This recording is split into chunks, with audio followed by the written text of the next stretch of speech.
What's up, everybody? Matt Modi here with Daily Grind Fantasy. We have an awesome NFC East battle between two of the top teams, not just in the NFC East, not just in the NFC, but in the NFL between the Cowboys versus Eagles. I'm here to give you some correlated DFS slips to lock in for this game. I have 3 slips total for you guys to lock in. We're talking PrizePicks, 6-pick flex, Boom Fantasy, 5 picks non-insured, Underdog Fantasy, 5 picks non-insured as well. I'll give you a hint.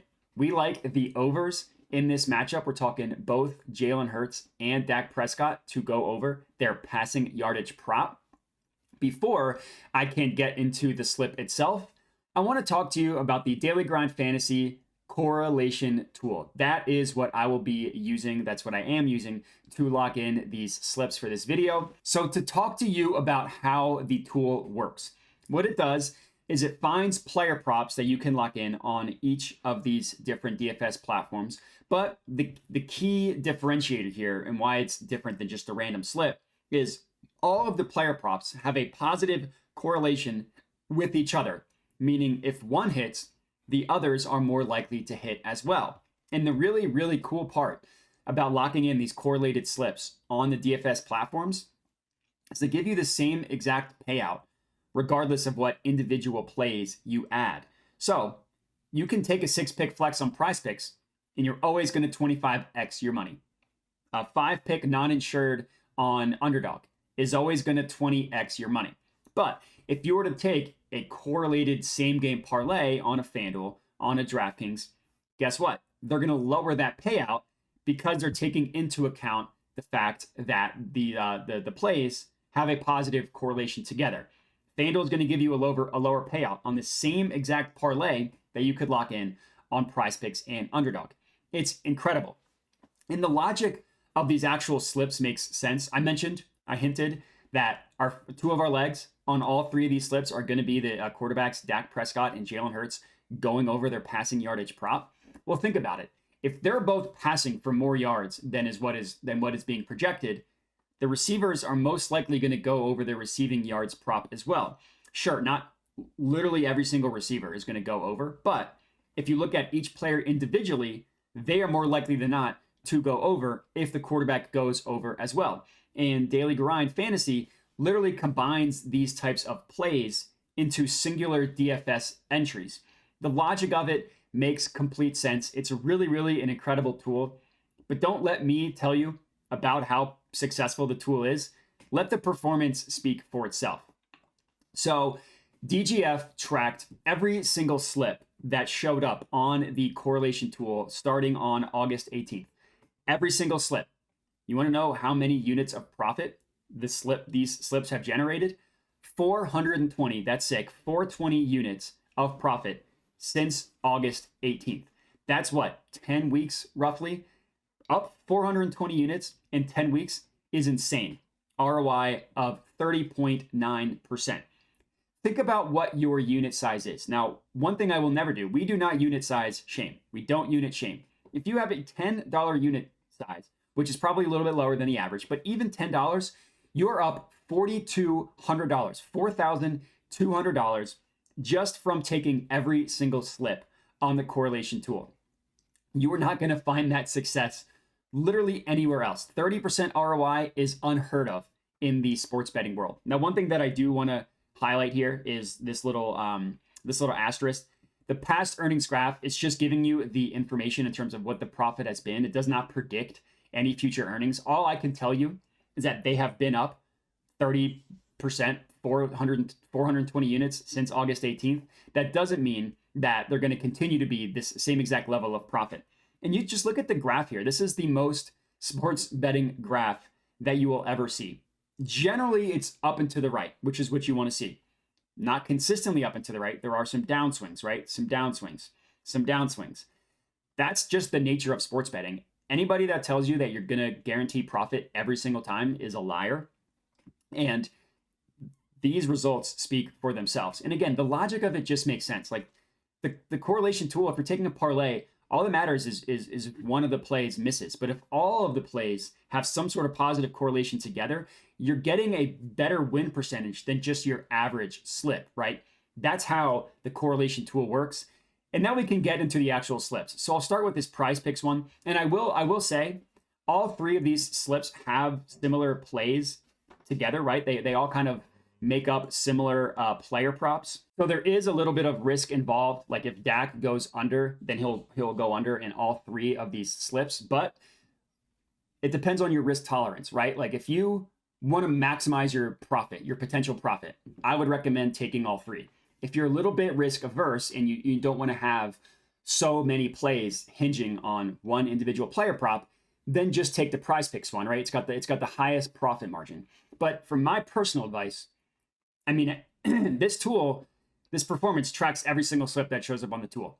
That's where you're getting your 420 units of profit. So I would recommend taking every single slip and accepting that there are going to be times where one play missing is going to screw you. But understand that if you get all three of these to cash, you are funding the next like 6 weeks of possible slips you can lock in. So just keep that in mind.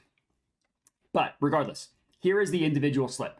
Dak Prescott over 253.5 passing yards, as I promised. Dak going over his passing yardage prop. Well, if Dak is passing for more yards than projected, who is likely to also receive more yards than projected? Probably the Cowboys' #1 receiver, which is CeeDee Lamb. Now on the Eagles side, Jalen Hurts, he's got a little bit of a banged up knee. He's been phenomenal as a passer the past 2 weeks. Let's take him to go over 253.5 passing yards. If Jalen Hurts is going over his passing yardage prop, guess who's probably going over their receiving props? The three main targets in this Eagles offense: Dallas Goedert, Devontae Smith, and A.J. Brown, who is on an absolute roll. The thing I like about the Eagles offense, it's they run the ball with Hurts and Swift, sometimes too much Kenny Gainwell, and they pass the ball to these three main targets. In a big game, the assumption here, based on what the math is telling us, is that the Eagles are going to target their three main targets a lot, and all three of them are going to go over their receiving yardage prop. We're not taking wide receiver 3, tight end 2 for the Eagles. It's these three main targets who get the majority of the work. Now, this is our slip. Next, I want to talk about the correlation score and the profit margin. And we'll start with the correlation score. We see this number 86.26. Now, if you want to read it for yourself, you can just click this little icon here and it will explain it to you. Since you're watching the video, I'm not going to make you read. The correlation score, to first give you the nerdy math term, this is calculated by looking at the correlation coefficient between each leg. Basically saying how correlated are all of these individual legs together. This is on a scale of 1 to 100, 86.26%. It's green. Green equals good. You'll even see some above 90%. 86% is still very good. And again, it's just telling you how correlated these individual plays are together. Next up is the profit margin, which again, if you want to learn what the profit margin is, you can click this icon. Because you're watching a video, I'm not going to make you read. The profit margin is giving you your projected profit from this individual slip or your expected value, kind of however you want to understand, define profit margin. It's calculated by looking at the correlation score and adding up the individual EV of each individual leg. So with these slips, not only do they have a positive correlation between all the individual player props, but they are also all positive expected value as well, each individual prop. We're not giving out negative EV plays for the sole purpose of them being positively correlated. They're still positive expected value plays as well, which is just another tip in the cap of these incredible slips. Now, that's the correlation score and the profit margin. The last thing from an educational purpose that I want to talk about is this 6-pick flex. Why are we taking a 6-pick flex? Well, again, if you want to read, click this icon and it'll tell you why this parlay type. All this is going to tell you is that DGF has determined, and rightfully so, that 6-pick flex is the best bang for your buck when playing on PrizePicks. For Boom Fantasy, it's 5 picks non-insured. For Underdog, it's 5 picks non-insured. You want to know why? That I can teach you. What I'm going to use to teach you is Tools DFS Optimizer, which brings up this tab here. Another way to find plays to put into these DFS apps. It's kind of the same thing that color codes them. Green equals good. So if you want to lock in all of these esports plays, by all means, go for it. What I want to highlight here is if you click this drop down, plus EV plays, it pulls up every possible option that you can take on PrizePicks, from 2-pick power all the way to 6-pick flex. what we see in the parentheses here are the implied odds of each individual leg of the entry. Minus 136, not great. Minus 144, not great. You know what is great is minus 119, which is what you're getting with a 5 and 6 pick flex. And this is why DGF is telling you that for PrizePicks, 6 pick flex is the way to go. Now, these last two slips, as I mentioned, are very similar, so I can go through these pretty quickly. This is our boom fantasy one. We're taking, again, Dak Prescott over passing and CeeDee Lamb over receiving. We're also taking the Jalen Hurts over passing and the A.J. Brown over receiving. The key difference here, and it's still correlated, is DeAndre Swift under 61.5 rushing yards. That logic makes complete sense. If the Eagles are going to pass for a lot, the guess here is that they're not also going to rush for a lot, so we will take their main running back, DeAndre Swift, to go under his rushing yardage prop. This is our 5-leg entry on Boom. And then last up, we are taking this one on Underdog, which has 4 of these same plays, excuse me, with the only difference being we're also taking the Tony Pollard under rushing yards as well. He has not looked great the past month or so, so it makes sense just from a football perspective. Obviously, it being positive EV is the most important thing. So this is the only differentiator here is that Tony Pollard under 53.5 rushing yards. We're still taking Dak over passing. We're still taking CeeDee Lamb over receiving. We're still taking Jalen over passing and A.J. Brown over receiving in this one. So all 3 of these slips have some relation to each other. Again, I still think it makes sense to lock in all 3 because you're just trying to maximize your potential profit. If you have the risk tolerance for it and you get all 3 of these to cash, just think about what that can do in terms of how much profit to fund future DFS plays. So that's what I would recommend doing. Obviously, if you just want to take one, I'm not your mom, you can do whatever you want. I'm just telling you what my personal advice would be and my logic behind it.